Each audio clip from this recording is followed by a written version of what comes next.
Yeah. There we go. Well, we have been virtually not alone a number of times in the Grim Griz hive mind and in various other internet spaces, but this is the first time we've had a chance to sort of get to know each other. So, tell me a little bit about yourself. Yeah. First of all, thank you for having me on. It is a great honor to meet you, even though in a virtual setting.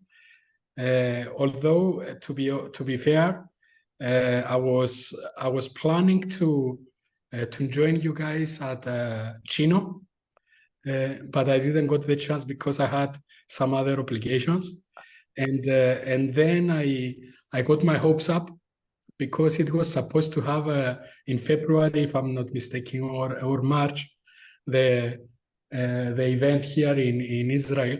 So it's very close to Cyprus, and I really hoped that I will get the chance to go there. But of course, we all know what happened, and yeah, that's my let's say my short introduction in terms of my proclivity to meet you in person, let's say. So yeah, I'm sure it'll happen at some point. yeah, and hopefully maybe we can even host let's say a TLC supported, or I don't know how you call it these days, a similar event in Cyprus. So that will be something really great. Yeah, just wanted to tell you a few things. Yeah, please. I told my wife I was speaking with someone from Cyprus today, and her eyes lit up. So who knows? Maybe that Cyprus thing will happen. Yeah. That would be great. So yeah, a few things about me. First of all, I just wanted to tell you that as you've mentioned, I got the chance to see you in the various virtual spaces inside the hive mind, as Grim calls it, and not only in Grim's channel, but also in Grail country and in many other places here of this little corner of the internet. So some background from me in terms of the funnel, let's say. I was one of the people that I got the chance to read Jordan Peterson's work, especially the maps of meaning, before the incident, let's say, that skyrocketed him.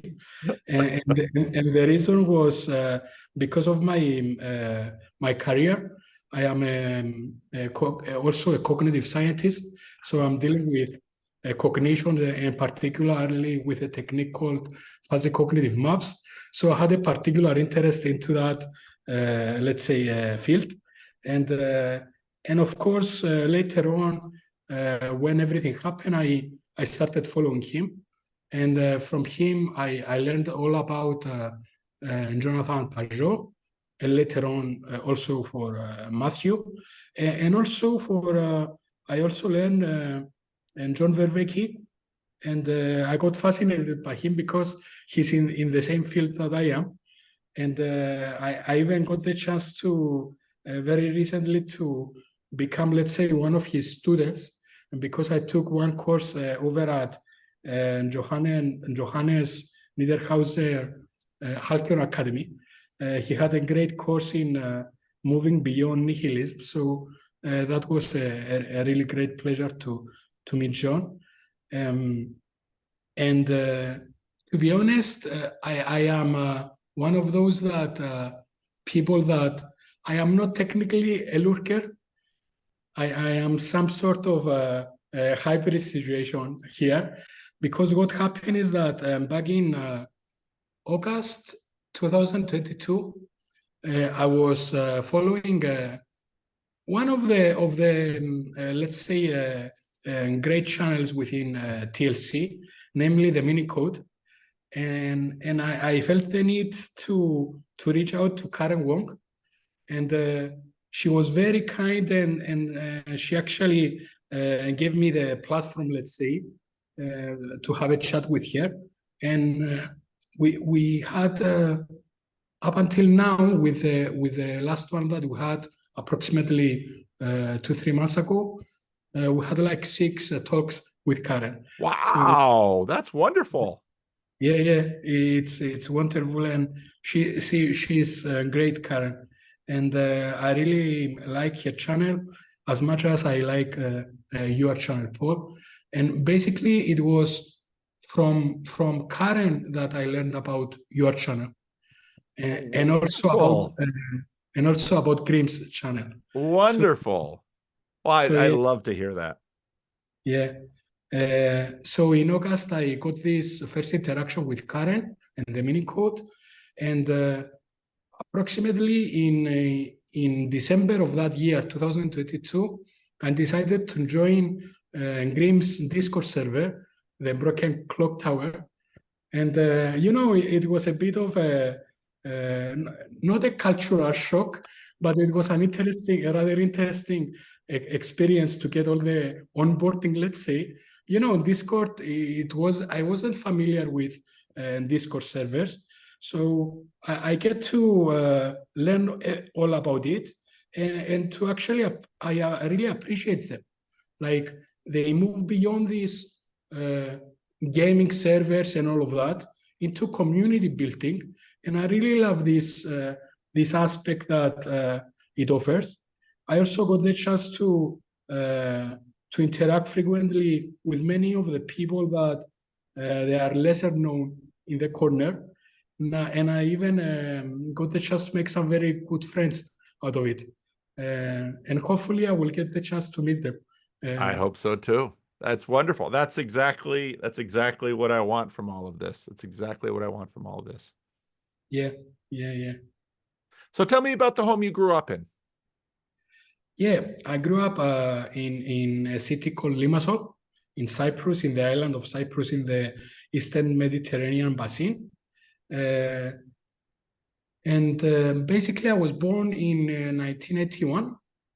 I got raised in a household that is what we call an Eastern Orthodox household. Basically, Cyprus is one of the Orthodox, let's say, nations up to this day inside the European Union, at least. And I am one of those that I think the technical term is cradle Christians. So, yep. I got baptized in a church near my house. I am one of those really lucky individuals because I am part of the so-called nuclear family. So I had the opportunity to grow up with 2 wonderful parents. My mother was a housewife. My dad was a wonderful person. Unfortunately, he passed away in 2020. Mm. And, I also have 2 older sisters that they studied, both of them, they studied Greek philology in Athens. So I always got this affinity with everything that had to do with Greek mythology, psychology, literacy, and all of that. So I was exposed early on into that regime. So it wasn't only the religious framework, but also a more, let's say, different pedagogy, let's say, that we usually encounter. It wasn't only that here in Cyprus we go to the so-called gymnasium and the lyceum, that they follow the ancient Greek structure of the pedagogical model, but also because of this pure luck, let's say, that my 2 sisters, they were studying abroad, and every time they were coming back for vacations, they were bringing lots of books with them. So me as a youngster, I got the chance to have, let's say, access to all of these books I could have otherwise. So I learned to read a lot from a very young age. And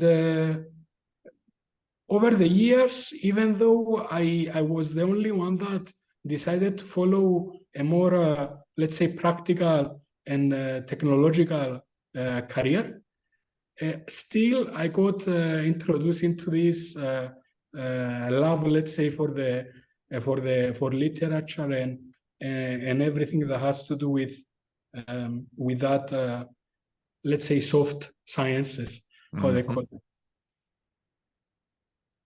Now, another thing that to tell you something else about my and growing, let's say, when I also told this to Karen, but I will repeat it here because it's an important part of my growing up, let's say. When I was approximately 8 years old, I got diagnosed with a rare disease called Legg-Calvé-Perthes disease. It is a disease that affects children of that age, mostly boys than girls, and it has to do with development, let's say, and disorder of the leg, of one of the legs. So back then I went to my doctor, and the local doctor suggested that you are lucky because once per year a group of doctors from the United States, they visit the capital, that they are specialized into this type of let's say diseases that have to do with orthopedics. And my parents took me over there. I got diagnosed, let's say, with this particular rare disease. And I was fortunate enough because those doctors, they introduced to us a new, let's say, regime. The previous regime up till now was a bit harsh, to put it in mild terms. It had to do with they were taking the children that had that particular disease, let's say, and they were putting them inside some metal, their legs into some metal cage. So you couldn't walk, you couldn't run, you couldn't do anything like that. And it was a bit, let's say, as I said before, a bit too harsh. So I was extra lucky that these doctors from the United States, they said that there is a new paradigm, and that is that instead of doing that, you just ask the child to, how do you say, to stay still. So you try to do that, let's say. And in fact, they offered me 2 options. One of them was to travel to United States and have a platinum insert into my leg that I will have to have for the rest of my life, let's say, in order to cope with this deficiency. Or the other was to be very, let's say, restrained and stop having all these sport activities and all of that. Yeah. And in order to allow room and time for my leg to heal. So actually, kudos to my parents because they asked me what I wanted to do. And even though I really wanted to visit United States, to go to Disneyland, yeah, I decided to go with the option of doing being restrained and all of that. So that was one of the best decisions I ever took, to be honest. Also, for the record, I got the chance later on to visit not Disneyland but Euro Disney in Paris. So I also got that out of my system, let's say, when I was a teenager. So yeah, after 8 years, let's say, my leg was fully healed. Wow. So, 8 years. 8 years, yeah. And as an So 8-year-old, you have to show a fair amount of restraint, because yeah, 8-year-olds are 8-year-olds. yeah. And that's why I got to love books and became a bibliophile. And also, Yes. that's the reason why I loved playing music, Yes. and even this affinity with computers that Okay. later on developed into a career, because I got the chance to have one of those early 486, Yeah. and I managed to find different ways, let's say, to spend my time productively. So, Yes. Yes. Wow, so I could see how that was formative for you. yeah, So where did you go to university? I went to the University of Cyprus in the capital in Nicosia. I studied computer science, and then I even once again I had all my higher education in Cyprus for some reason. Mm-hmm. Although all of my friends they went abroad in other countries like Switzerland, Greece, UK, and all of that.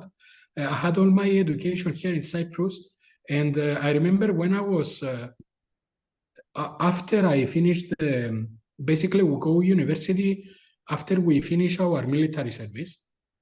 So I went to university and I felt really, really bad because all of my friends went abroad, let's say. So once again, it was one of those things that, looking back, it was a good decision. It wasn't a bad decision because I got the chance to have a network here on my island. Hmm. So it actually helped me a lot in terms of building my social network and all of Mm-hmm. this. Mm-hmm. And when I got the chance to speak with my friends that many years later they decided to come back, they realized that the only people they knew were those little friends that we had when we were teenagers. And they Mm-hmm. were always, how do you say, they were always a bit perplexed how I got to have such a vast network, let's say. But that was the main reason. Mhm. And now, nevertheless, I because I had this, let's say, I made this decision to study locally, let's say, at the Mhm. local universities. I always had in the on the back side of my brain that I wanted to get a job as a researcher, as an independent researcher, Mhm. that will allow me to travel a lot, so abroad. So I'm also thankful for that because I got the chance to visit more than 42 countries so far, and most of them because of my career and my participation in research and development projects. So yeah, that's another thing that I am feeling grateful, let's say. Tell me more about Cyprus. I think that's probably a country that you bump into it in the Book of Acts, of course, where Paul is, Barnabas, Paul and Barnabas. But tell me more about Cyprus. It's Greek speaking mostly. Yeah, Um, Cyprus basically it used to be let's say I will start like from the independence up until we gain our independence from Britain in 1960. So the Republic of Cyprus got formed in 1960. Now, 14 years later, we had the Turkish invasion of the island, right. and basically it was split almost in half. So the northern part, it's still occupied, let's say, and the southern part, in fact, it's joined European Union. Um, Sorry, to be honest, the whole part joined European Union in 2004, and also the Eurozone. Um, but only this southern part that is still free, let's say, it's recognized with the official status of a EU member state. And it has been many years since then. We listen to a lot of things going on with the wars these days, and on one side, it's actually really painful to listen to everything that is going on, and in Ukraine and in Israel. But it's also painful what is happening here on the island. So still, it's a bit a sad situation, let's say. So hopefully in the future we'll get the chance to unify the island. Yeah. Now, my grandfather, his best friend used to be a Turkish Cypriot. So in the island, we also had a minority of Turkish Cypriots, because the island, basically through all its history that goes back thousands of years, always was occupied by some say one of the empires. Yeah. And it was like, I think at one time we actually had the Kingdom of Cyprus back in the 11th or 12th century. So always there was this, let's say, occupation taking place, basically due to the geographical location. It's a great geographical location because it's between 3 different continents, Cyprus. And in the past, we used to have a lot of minerals, particularly copper. Cyprus was very popular for its copper, let's say, since antiquity. And actually, its names derives from copper. So that's another thing. Cyprus is also known in the Eastern Mediterranean as the island of love. Really? It was the island that the birthplace of goddess Aphrodite. That was well, here we are on Valentine's Day. So what do you know? Yeah. So historically speaking, yeah, that was the name, let's say, and all the glory of the island. Later on, due to Paul and Barnabas, of course, we became an Orthodox autocephalous church, as they call it. Yeah. Since then, the island is like, it's full of churches. It was known for many years as the Island of the Saints. I actually have this that a friend gave me earlier today as a gift. Wow. So this is actually the island of Cyprus. Wow. I don't know if you I can see it. Yeah. And it's full of saints and churches. So you can see there is no divided line over there from the invasion. But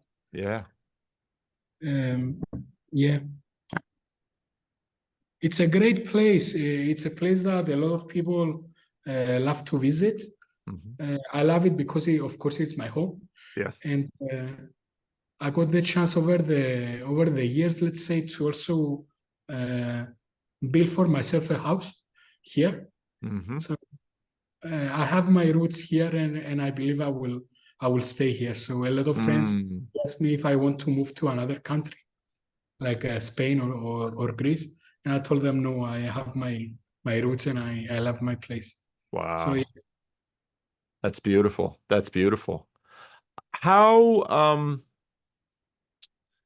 I mean, it's interesting because island nations have their own particular advantages and disadvantages in terms of, as you say, you're at sort of a really strategic location, close to Greece, close to Turkey. And of course, Greece and Turkey have had an embattled history for a very long time, I mean, you can go back to the wars in the ancient world, and what how do you think that has impacted the culture of Cyprus and the Cyprians? Yeah. So basically, we are a nation that is very hospitable, Mm-hmm. and this extends beyond Cyprus to the other islands. Mm-hmm. One of the latest projects that I participated in terms of research had to do with EU-owned islands. So I got a chance to visit a lot of them. It was a project that had to do with the climate in the islands and what lessons we can extract in order to offer them to the rest of the mainland, let's say. And I got the chance to visit many of the islands, and like Sicily, like Crete, Yeah. even Corsica, that it's on the in the Atlantic. So islanders, they are very hospitable, and one of the things is that maybe it sounds a bit strange to someone from, let's say, mid-Europe, like maybe someone from Germany or like that. But we are still very hospitable. And it was something that it was passed from generation to generation.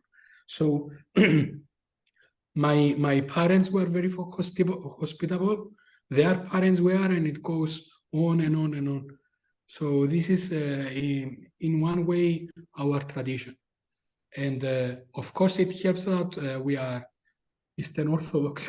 We have this into our DNA, let's say. And we're trying to be not only to our neighbors, but even to the strangers. So there is a long history of this hospitality taking place. I remember there is one of my favorite stories from ancient Greece was there is one of the so-called 7 sages of Greece that he was the only outsider. His name was Anacharsis. He was a Metic sage from Scythia, which the Greeks, they used to call them the barbaric tribe, let's say. So it was the brother of the king over there. And he really wanted to go to Athens and meet one of the great sages, namely Solon, the lawmaker. So there's a famous story that he went to Solon's house after traveling, let's say, all the way down there. And he knocked on the door and he told him, I know you are Solon. I am Anacharsis. I came from a faraway land in order to meet you. And Solon told him, okay, why do you want me to make friends with you? And he actually explained to him that because you are such a hospitable person. And actually Solon laughed and he accepted him as a guest. So that's one of the stories, let's say, that I always keep into my mind. Well, I've pestered you with questions. What would you like to talk about today? What did you have in mind? Okay, first of all, I wanted to thank you for everything that you do for TLC. I really believe that it hasn't been done before in the history of the internet. It's something that I see it as evolving into something beautiful, something that extends beyond the internet, with everything that you do, not only with the stories and the conferences, but also with these virtual interactions, because I believe that they are a stepping stone to the next evolution of the community, let's say. I love the little aspects, like Sevilla King naming this little corner. Yeah. I like the whole the flotillas, that the term that came out of from Greece. And I really like this, what you said the last time about this latest wave of channels, let's say, that join. Yes. They are actually synthesizers. Yes. And for me, this is something extremely valuable, because in a way,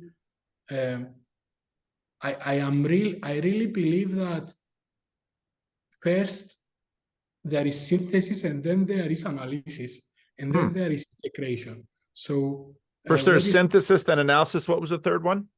Integration. Okay. So you know, a lot of people, what they do, they just decompose everything into the fine parts and they overanalyze.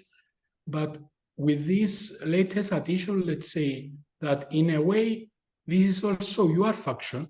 Like you are also a synthesizer.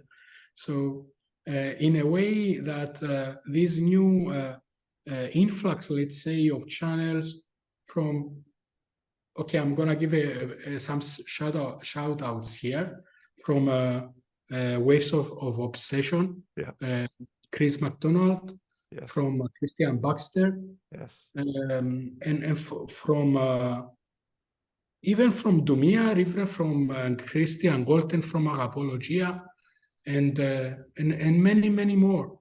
Emily from the Food Truck, and you know, this new wave, let's say, it came and it's in a way. I really like this saltwater, freshwater analogy that you use for the estuaries. Something similar is happening also in this virtual space. So now you have the new influx joining the previous, let's say, waves. And you get these people meeting people like Luke Thompson, like that he's doing an excellent job. The good fellows at the Grail Country channel, Shari, Mr. Nate, and all of them. And then you find they also find chat with the Friday morning nameless and the three, please, different variations. So he has the Randos, that it's a continuation of the work that you are doing.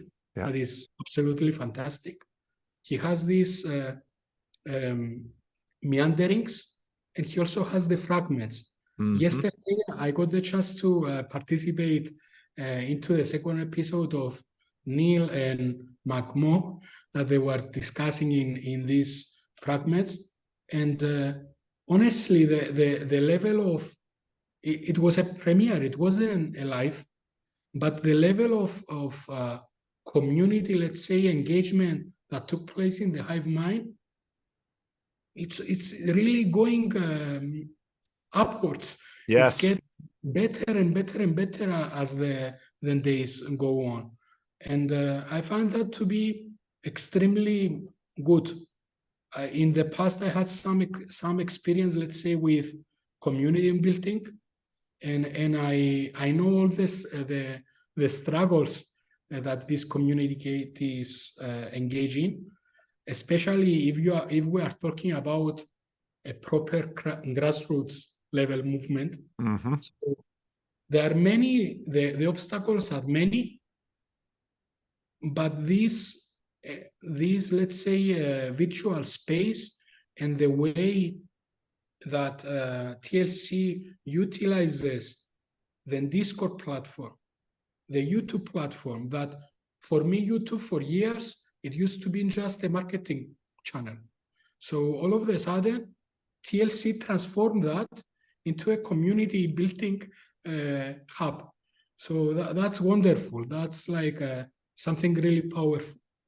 And we also get the chance to, how do you say, all the different flavors, let's say. Like, for example, we have, you know, we always, I always listen to you saying that, and I really believe that Jacob had this beautiful idea with the 24/7 channel. That's great. But do you know what I believe personally to be Jacob's largest contribution? No, I'd love to hear it. He gave a platform to Hezi. Yeah, that's true. For me, that's Jacob's largest contribution. You know, Hezi, he's having on his own channel that also gets stream, let's say, in Jacobsen and Yeah. all the rest. He has these um, lectures on ethics. So imagine we even got someone to give lectures, let's say, and lessons and courses for free, and that's the beautiful aspect, because everything of this is out in the open, and everyone is invited to participate. So it's not only that we are discussing about the inklings or about theology or about philosophy or the culture. We also got to the level that there is very specialized domains of knowledge, like ethics. And the next thing I'm expecting, honestly, is for someone to come up with aesthetics. And maybe Jonathan Pajot tackled that in a few of his videos. But I wouldn't be, how do you say, I wouldn't be surprised at this point. Yeah. So I really value this diversity of topics, the amount of and the frequency of the discussions. Of course, I know that I am also one of the people that noticed that recently, due to this new influx of channels, the amount of content is overwhelming. Yes. Is really overwhelming for Yes. any human being. But on the other hand, when I really think hard about it, I say to myself, the more content, the merrier. Yes. Yes. Yes. So yeah, maybe not everyone has to consume everything. We get to choose. We leave some of our digital neighbors away for a while, and we focus, on some of the rest. So there is a very nice funneling that take place, let's say, in this sense. Well, I think that's, I know the volume recently people are struggling with, but I do think the answer to the volume tends to be in the community itself, because no one of us is seeing everything, but all of us are seeing everything. And so then you get a hierarchy, then you get a sifting. And so then people are pulling things from different places and bringing them to the group. And then, and so you begin to get a natural, what we do inside of ourselves is we do a synthesis. And now with our collective cognition, we're synthesizing together.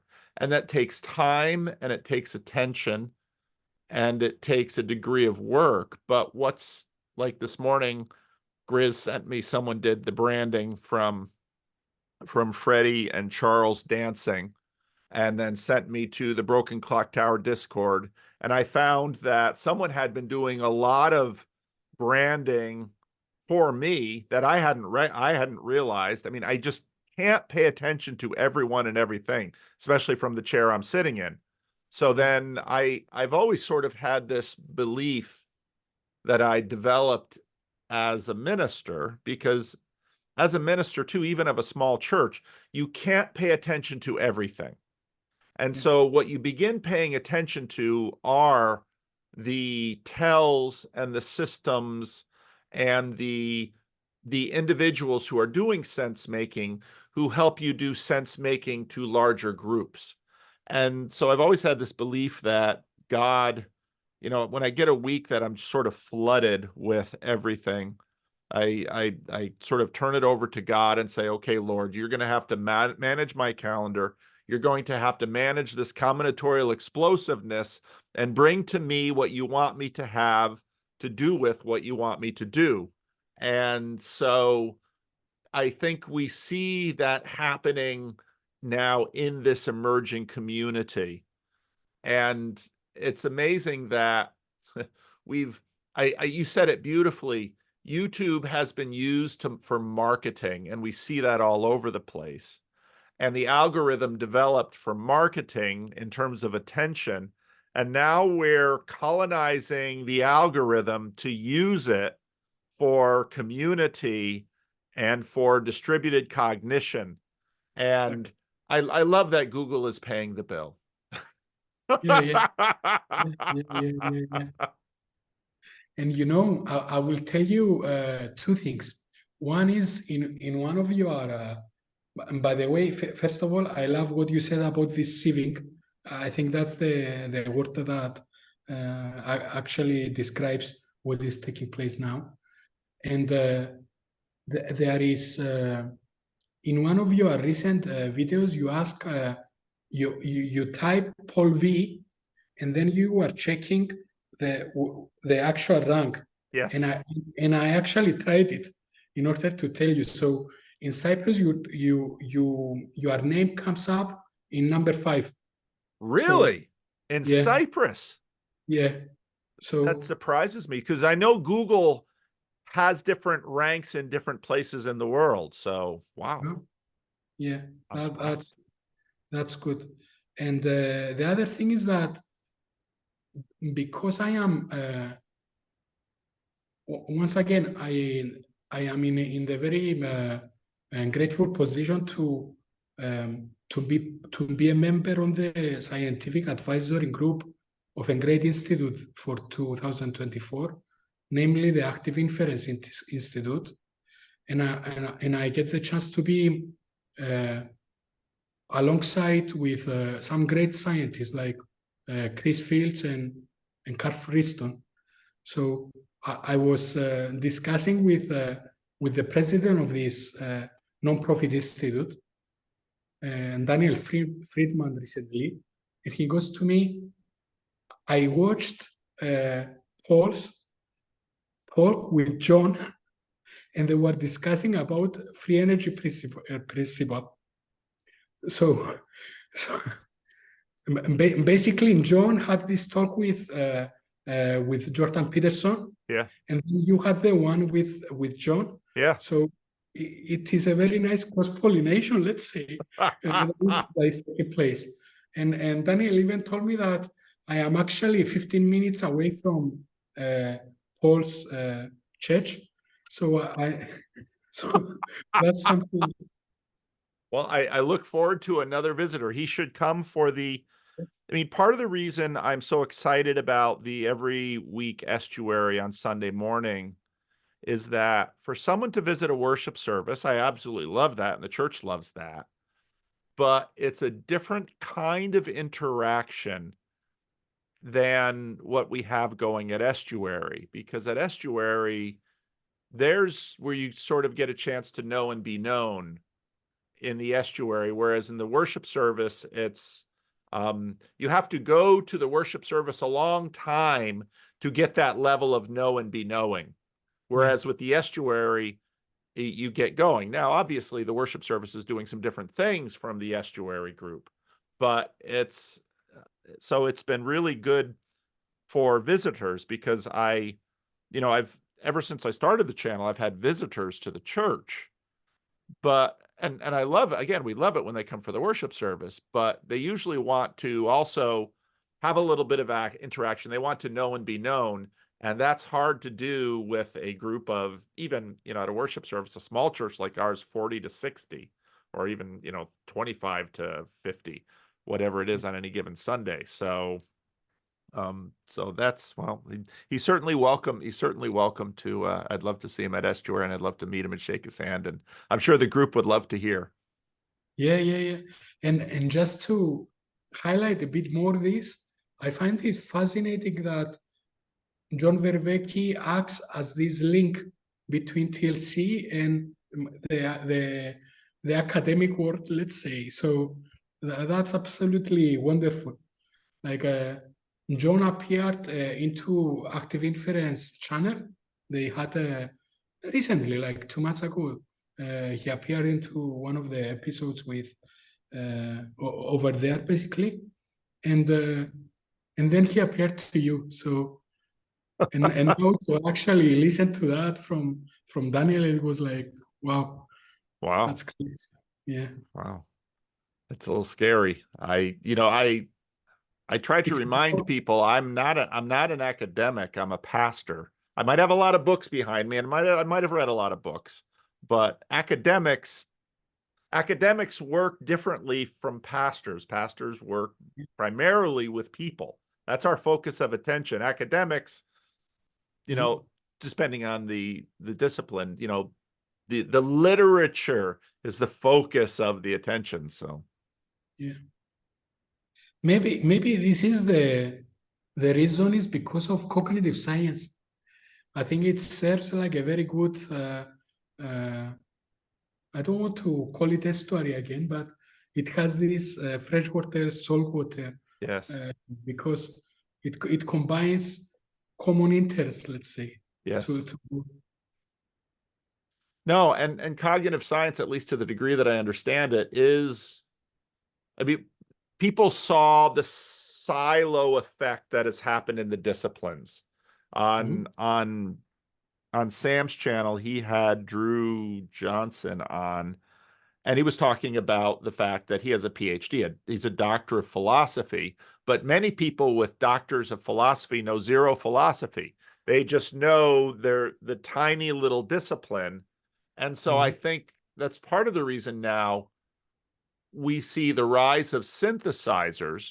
They usually get subjected to the criticism that they don't stay in their lane. But all of us have to be synthesizers to make any use of anything that's happening in the silos. And so when Jordan Peterson is modeling synthesis, and Ian McGilchrist is modeling synthesis, and John Vervaeke is modeling synthesis, and cognitive science has elements from various disciplines, I think there tends to be a going back and forth between specialization and synthesis. It has to go that way. And it has to go that way in individuals. It has to go that way in communities. It has to go that way in cultures, because of how our attention works. We can't, you have to pay attention to the details of a discipline, hence the name discipline. And you also have to pay attention to the synthesis, the whole. So it's the back and forth between the one and the many constantly. And what I've really enjoyed about this little corner has been when you're doing synthesis, not just, let's say, among academics, because academics are themselves just one thing, but we have stay-at-home moms, and we have tradesmen like tilers and truck drivers and food truck operators and pastors and medical doctors. And because when you get that level of synthesis, obviously you are bringing much more of the world then into the picture and into the conversation. And that has tremendous value.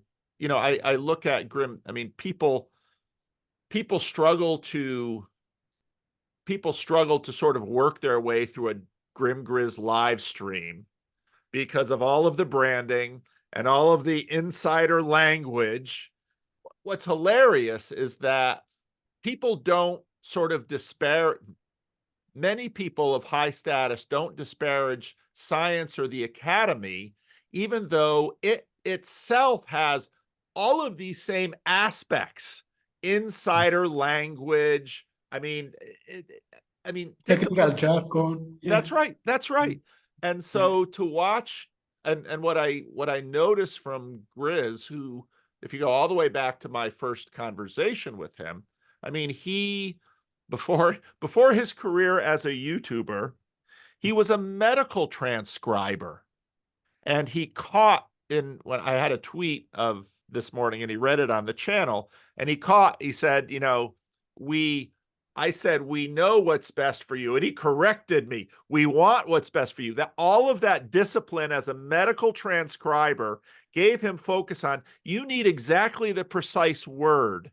And when you listen to his channel carefully, you recognize it might look kind of crazy and chaotic and insane, but when he's working his memetics, he is very careful with the language.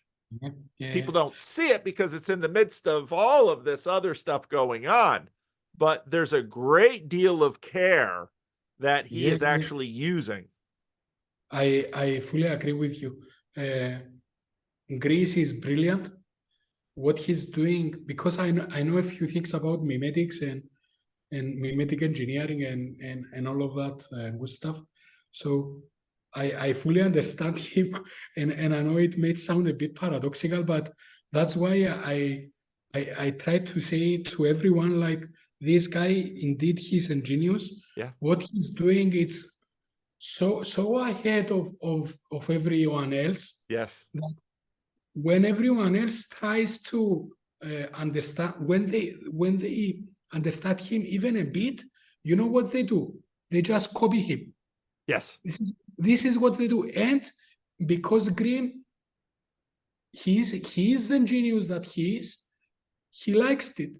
He likes getting copied. So because that's the whole thing, that's how mimetics works. It's not like, somebody copied me and he took my idea. No, you are glad that they took your idea, because it means that it works. That's right. That's right. Yeah, yeah. Well, and that's how, I mean, in a sense, that's what I watch in terms of, okay, here's my stuff. And Peterson, to his credit, Peterson would not have had the status rocket he went on if he had tried to, let's say, go through all of those clip channels in 2016 and 2017 and 2018 who were just taking his stuff and making little clips and cycling them. That fueled the status rocket. And what you learn is you watch what people copy. And that's what you learn. You say, okay, so you don't necessarily know what it is about that, but you say there's something there, and I have to pay attention to that, because that's a tell of maybe there's something important out there, or true out there, or powerful out there, and that's what I have to pay attention to. And no, you're exactly right. And Griz is doing it. It's so funny to me that of all things, he talks about savings throws of mind control. And the savings throws on mind control are probably the most mind control-y thing he's doing. I mean, it is just layer upon layer upon layer that he's doing there. And I can completely understand how, I have sung his praises on my channel how many times, and then I hear back from people. I went over to that channel and I can't watch it. I completely understand. I completely understand. And slowly they how do you say? I am even convinced that if Grim ever goes mainstream, he will do something to again, flip the tables. Yes, he will. Yeah, yes, he will. Yeah, just to be ahead of the curve once more. Yep. And that's a story of human culture that we see again and again, that many of the people who are household names today were nobodies while they were alive. Some artists grew a crowd and developed fame and profited from it a bit while they were alive, but many throughout history were relatively unknown, and over periods of time this sifting happens and something emerges. Many never,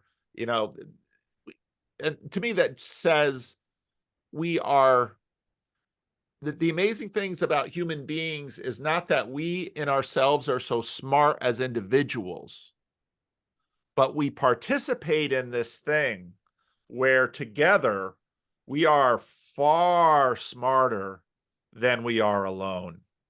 And that dynamic itself is so complex. Yeah, I fully agree with you. And in a way, I can also see this in what Chad is saying about Grim's branding. Like the various members, let's say that we contribute to the branding.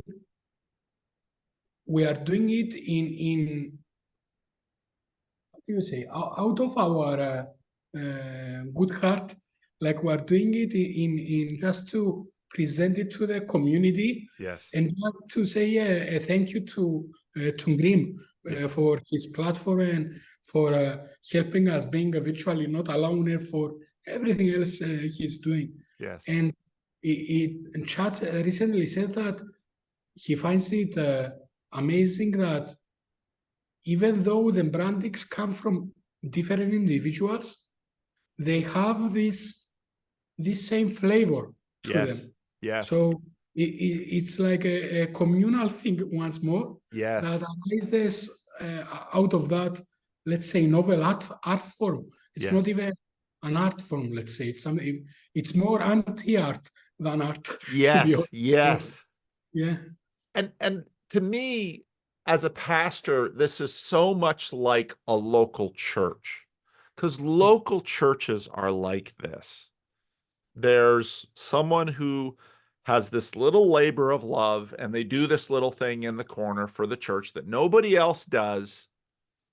So you have to be really deep inside to sort of recognize the contribution, but the church would not work without it. You see this again and again and again in churches. And what I love about this little corner is that, you've got someone like Grim, who is a guy who basically got his job. We hear all of this hand wringing about jobs that are going to disappear because of AI. Well, it hasn't happened on a broad scale yet, but it happened to him. I mean, Yeah. machine learning stole Grim Griz's career. And then you've got Chad, who, is a tiler. I mean, he spends his days installing tile in people's bathrooms and showers. And while he is installing tile in people's bathrooms and showers, he is organizing these conversations and making this branding and having these ideas. And I've seen, just in the years that I've been watching Griz and Chad closely, I've watched them grow and develop, because they're not, these aren't Ivy League students. I'm not saying they're not smart.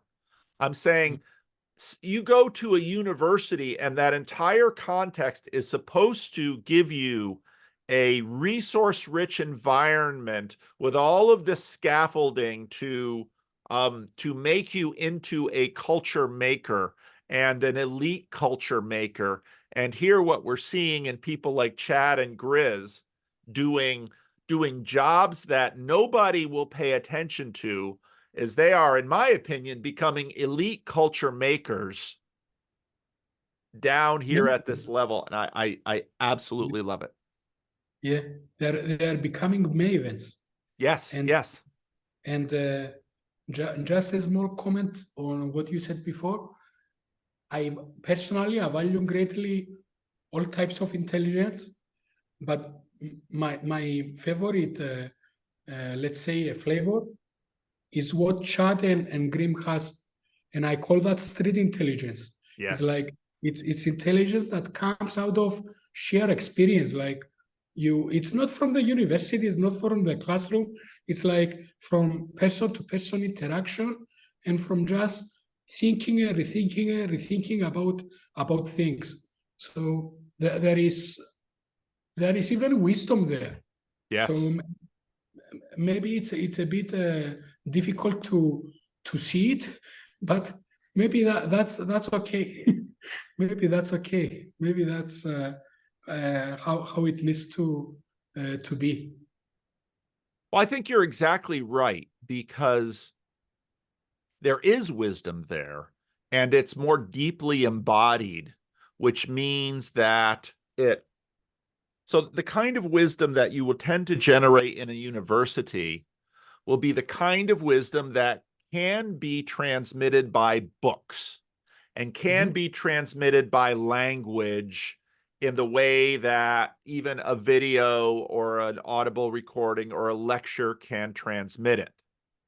But that is just one narrow part of the spectrum of human wisdom and culture.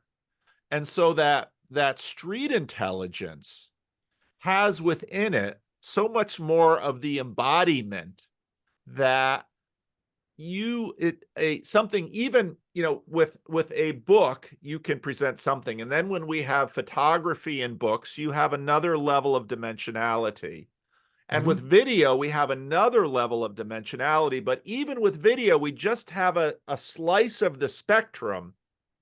And I think that's where the bias of this corner of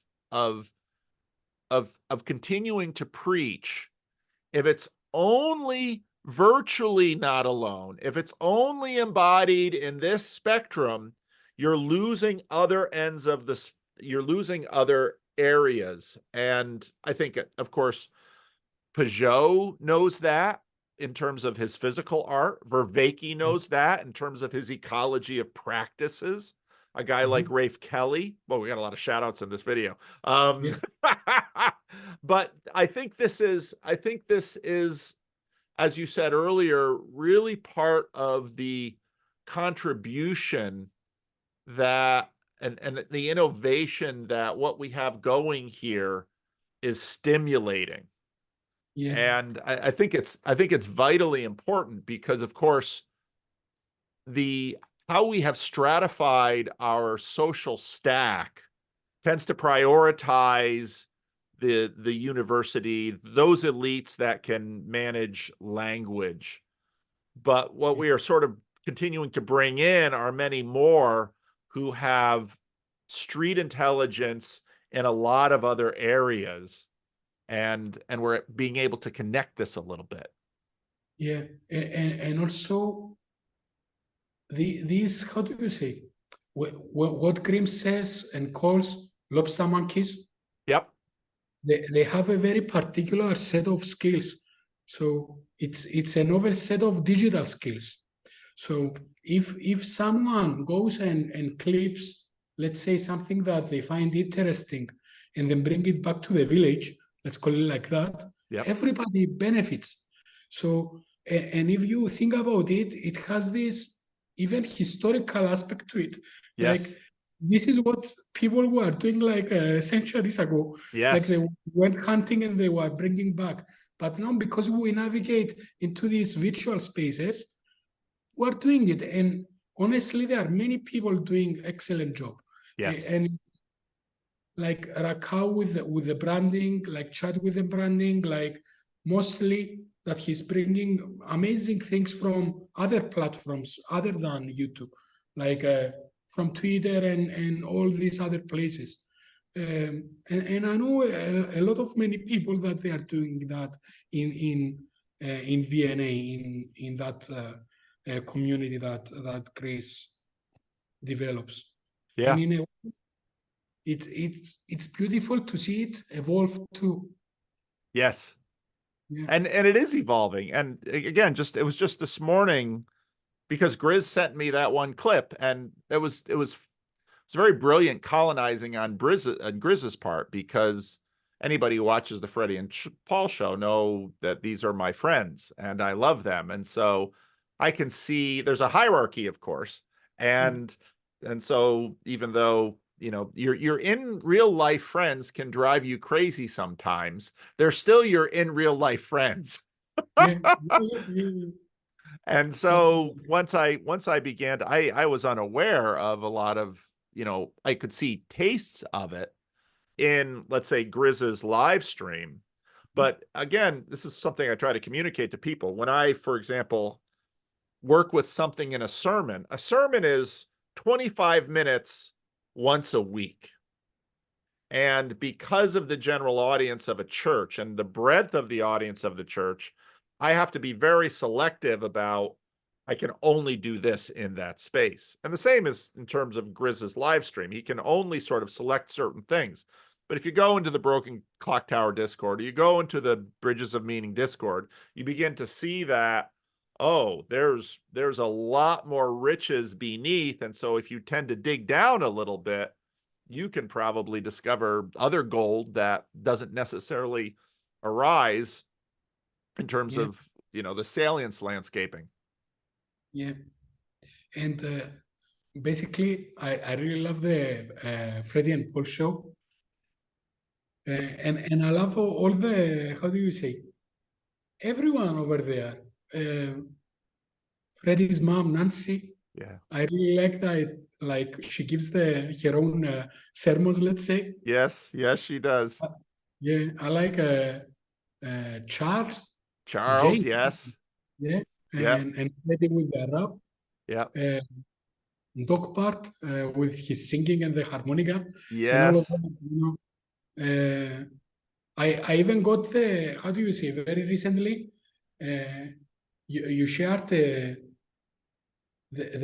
link to Doc Park's Channel. Yeah. channel, and Yeah. I visited it, and I even listened to one of his interventions, let's say, with another YouTuber, and I really Yes. liked that. And it was very nice. It was like a hidden gem that is Yes. very difficult to find. And I really Yes. like he was actually saying to that YouTuber, I have this theory that you lost your faith. When you lost your faith, you also stopped playing music. And I found that really, really smart. Like, Yes. come on, he made that connection. And the person, he didn't, let's say, fully agree to it, but he did entertain it. Like, Yes. he did find value Yeah.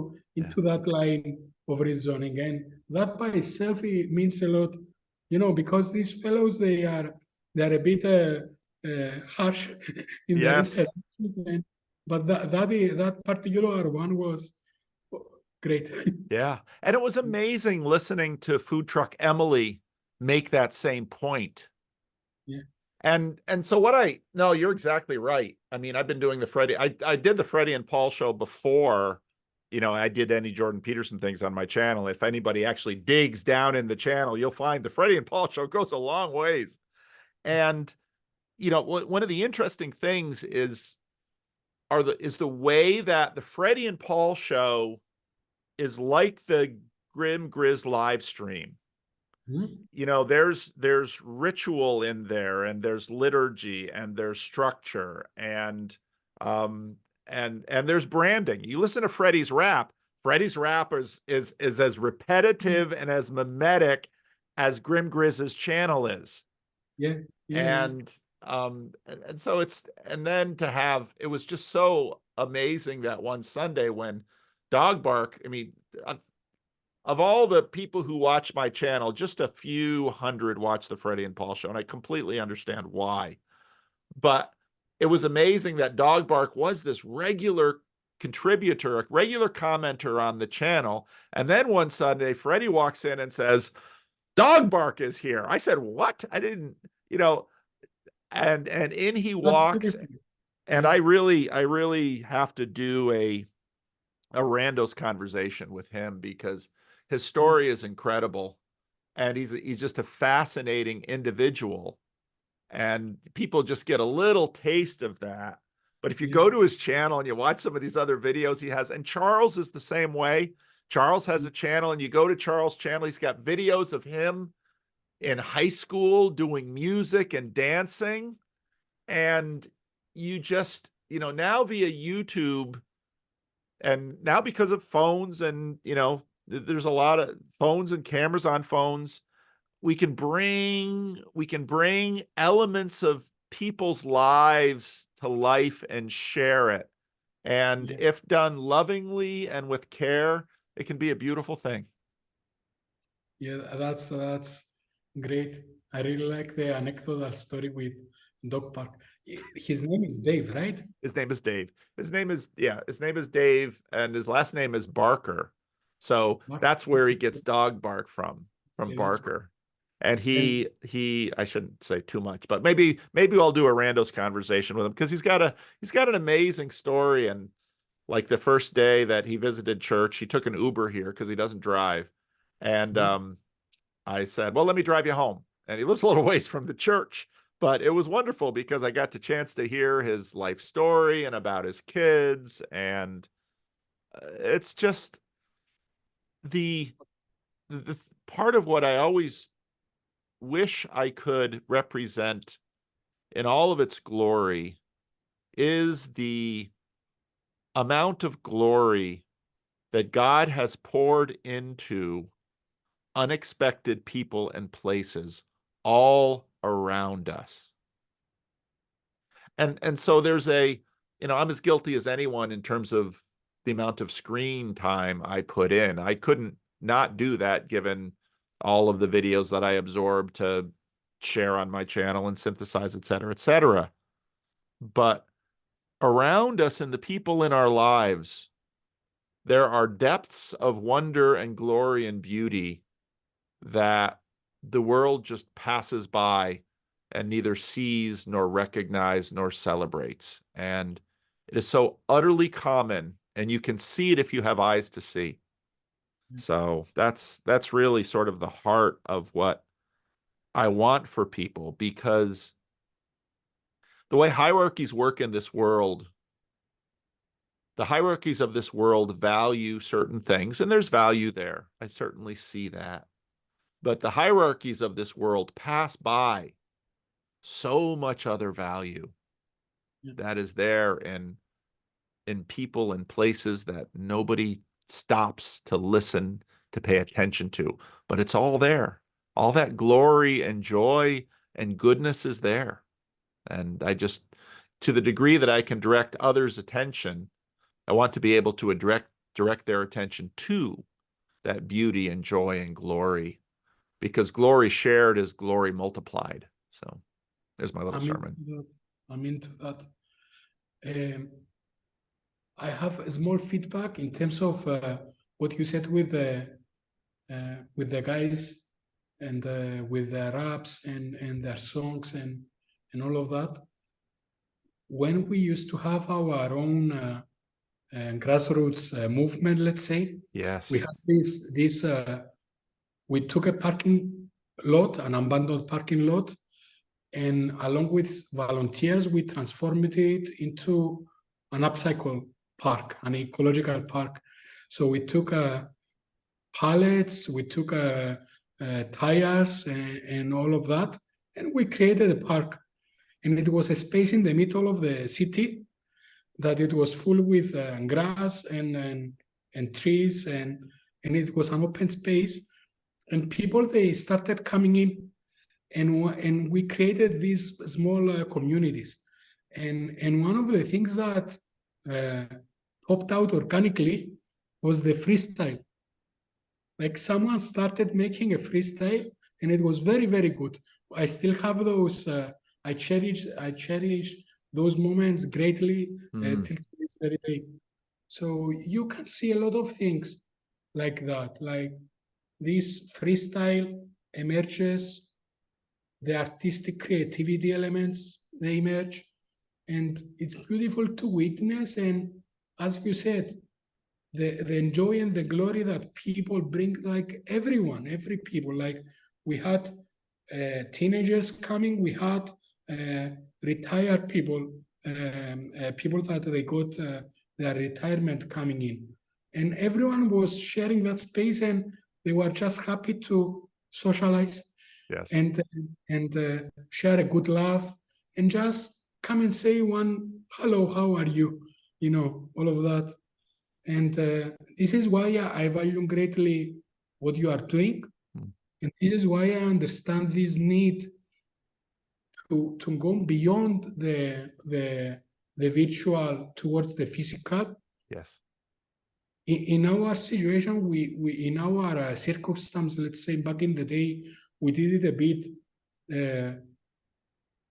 anadromically, let's say. So we started with the physical, and then we created the digital communities. right, And our ideas was, if we have, like, let's say, in a particular city in the world, not only Cyprus, but even elsewhere, if we have a strong digital community, then eventually, slowly, we can even create, let's say, a physical location. Or if we have a physical location, then we can also augment it with the digital, let's say, space. So yeah, that's why this is the reason why I love TLC so much.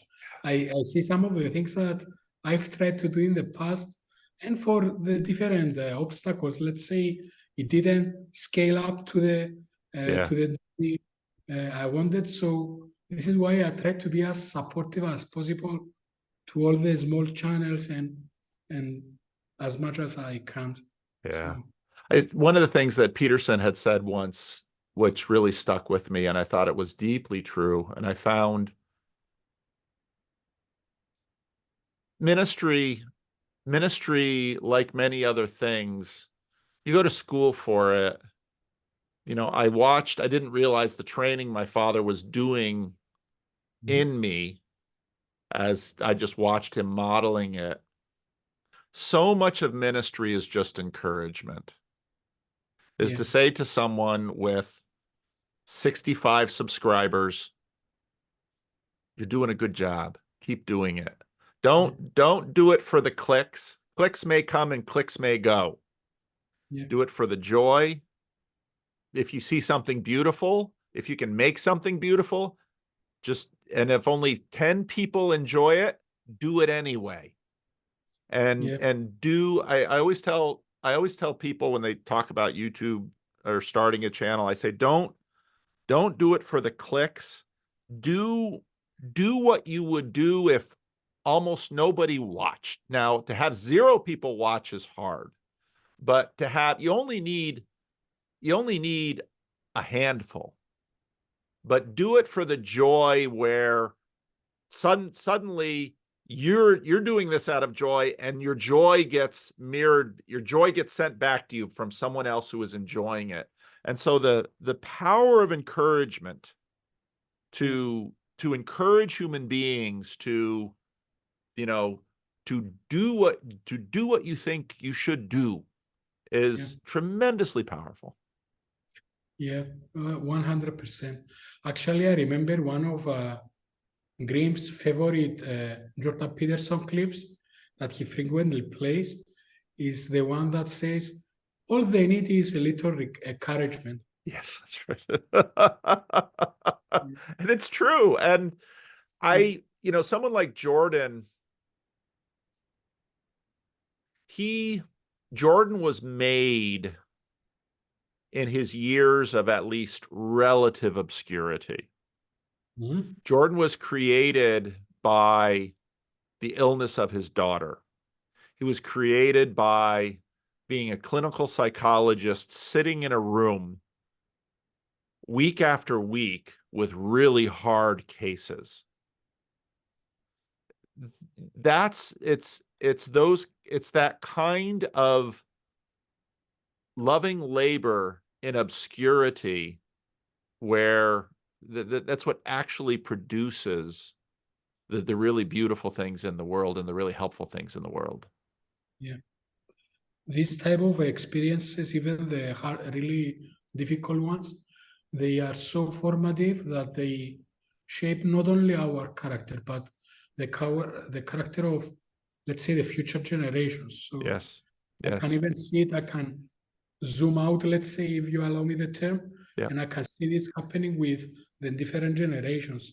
Yes. Like if my grandfathers, they had these extreme hurdles, in a way, it will with that type of lessons, maybe it gets lost, let's say, for the next generations. Yes. And you get someone saying like, but saying to a father saying to their children, if I am doing what you are doing to me, to my dad, he will have reacted in a very different way than how I am reacting now. So, I don't want to say that things get watered down, but also that aspect is actually there. Yes. In a way, extension removes a lot of pressure, and this type of having this a capacity to not only look at the big picture, but also sometimes to zoom and hyper focus on the little things in life. Yes. That's what makes all the difference. Yes. So where does Upcycle come from? Basically, Upcycle was my how to call it. I got introduced to this movement of upcycling because I was researching into what I call low-tech alternatives to high-tech solutions. So I studied a lot of the so-called third countries in Africa and all of this, and I found out a plethora of different low technologies and solutions. So one of them, it was this movement of upcycling. And upcycling basically, it's not only how to put it nicely into words. You know what recycling is, right? Yes, yes. Everybody knows since the 60s that we ought to do recycling and all of that. Right. From my own research, I realized back in 2013, 14, that recycling is a hoax. It doesn't work.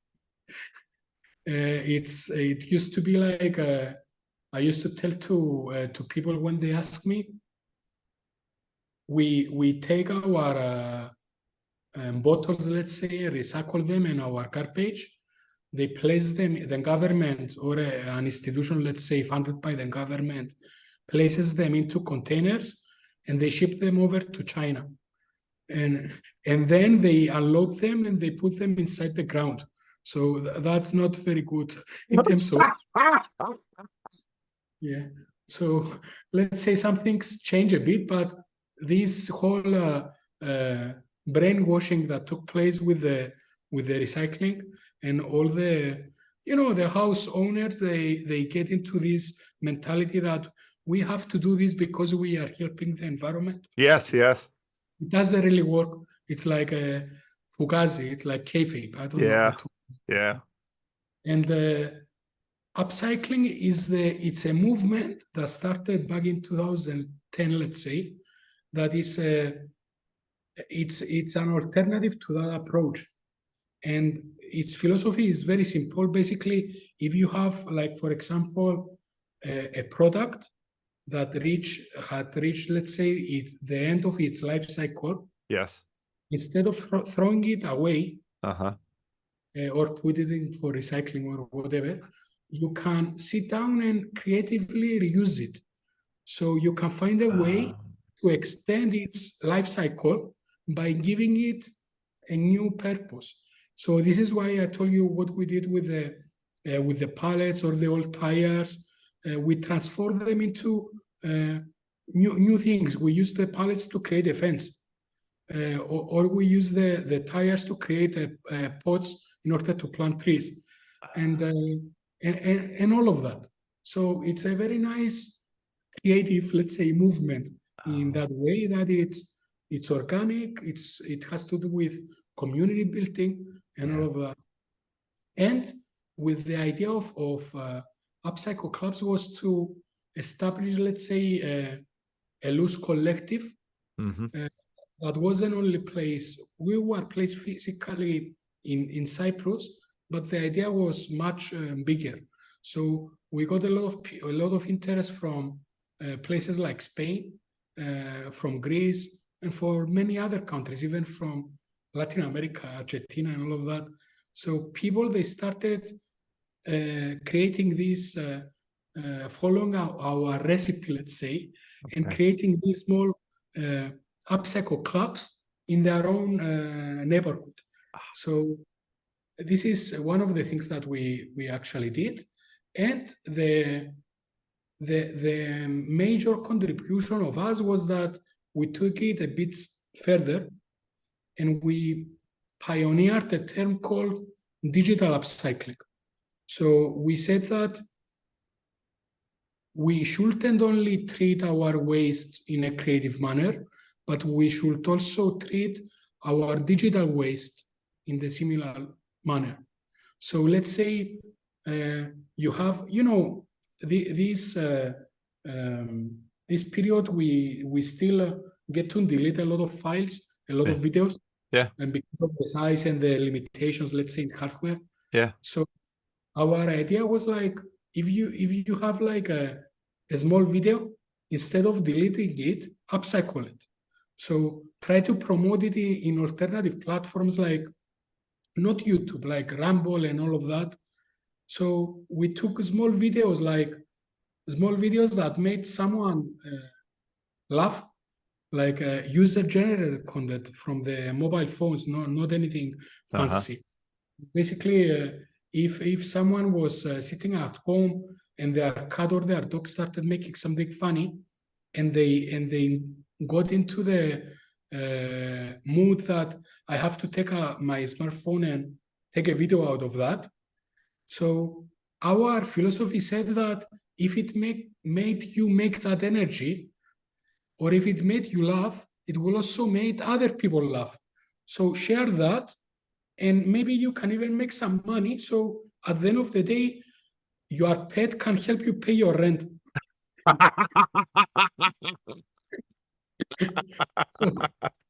so we I love it.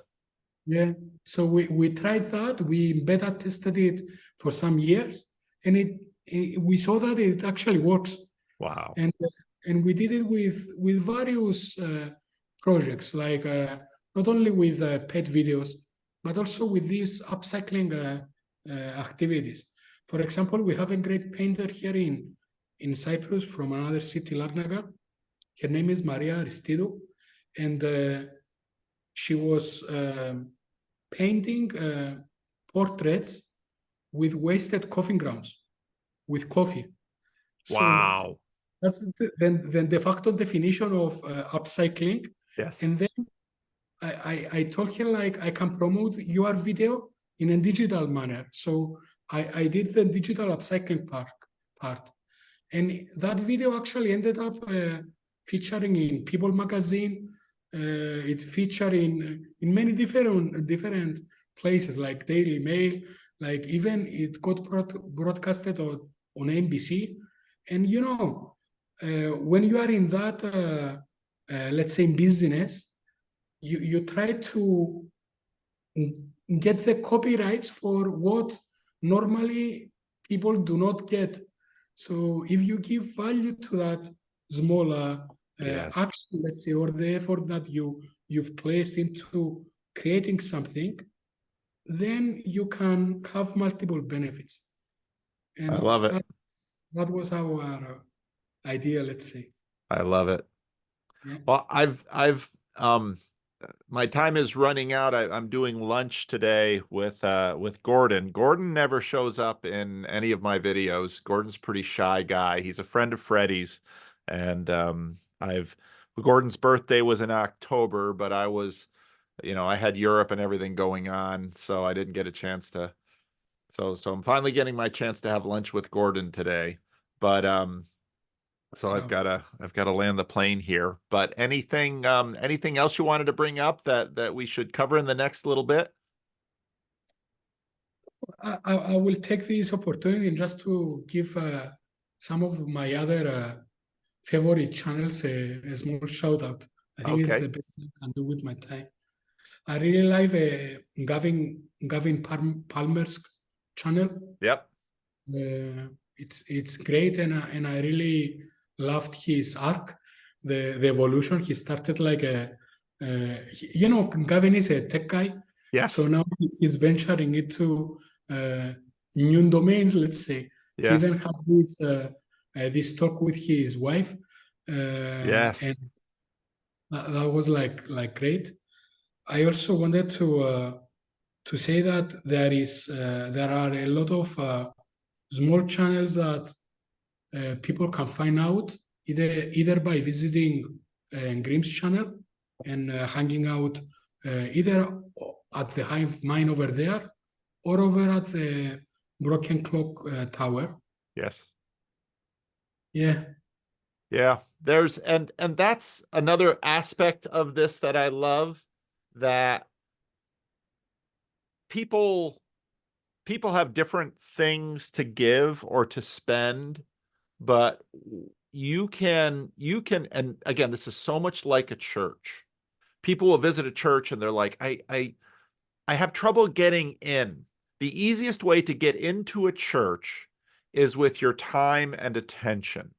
If you give a church your time and attention, in time, you will become an indispensable part of that church. You will be loved, you will be valued, you will have status, and you don't have to be, all of the traditional coins that the world looks at. You don't have to be beautiful. You don't have to be young.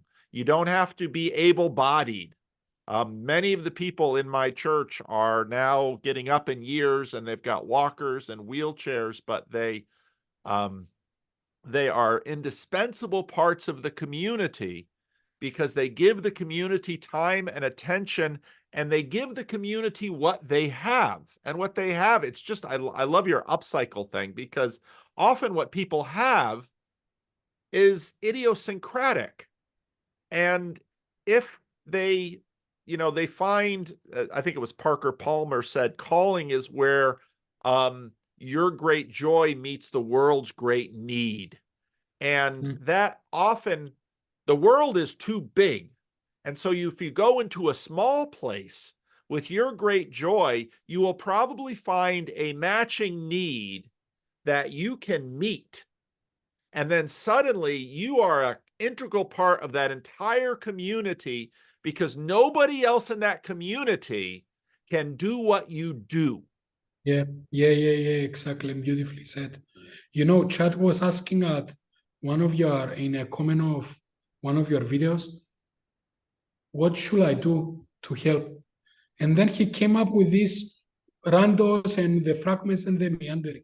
Yep. So I found that beautiful, especially for someone that already has done a lot, and Yes. he even found a way to create something beautiful. Yes. And to bring co-hosts and create a new corner inside the corner. Yes. Yes. And that's what's, as you said with Gavin too, there's this whole shadow community of spouses just outside the corner. Mm-hmm. And Gavin managed to open the window to the shadow community of spouses just with that video. And again, Gavin's channel is small. The number of views on that video are maybe 3 digits. But it's having an impact. And what's amazing is watching this thing grow organically and grow. It's growing powered by joy, which to me, it's not powered by money, and money has its place. It's powered by joy, because most of these channels are not monetized, and most of these people will make 0 or no money from what they're offering, but it's powered by joy. And to me, that's so much more powerful. So much more powerful. I really loved CW Weeks that Yes. he started, like that. Also, Sandy Bassi, she started a channel recently. I even got the chance to. Who? Sandy. Oh, Sandy. Yes, Sandy. Yes. Yeah. Sandy. Once Again with Meaning, I think. That's yes. the name of yeah, that's right. Once Again with Meaning. Yeah. So yeah, it's wonderful to see all of that going on this little corner. It is. It is. So great. Thank you, Paul. I will let you go to your dinner with your friend. Thank you so much. Well, thank you. You are a huge part of this corner with your encouragement. I mean, you are regularly in the hive minds, and you are regularly in the comment section, and you are encouraging the Chads and the Grizzes and the Gavins and the Sandys, and so you have become really an indispensable part of this corner, even though many people don't know it unless you're really paying attention to the little comments, the little people in the little comments. And no, you've made a huge impact already, and I look forward to seeing you continue to work your magic here in this place. Thank you so much. Thank you, so Harris. Great talking to you. I'm sure we will talk again. Yeah. All right. Take care. Okay. Bye-bye.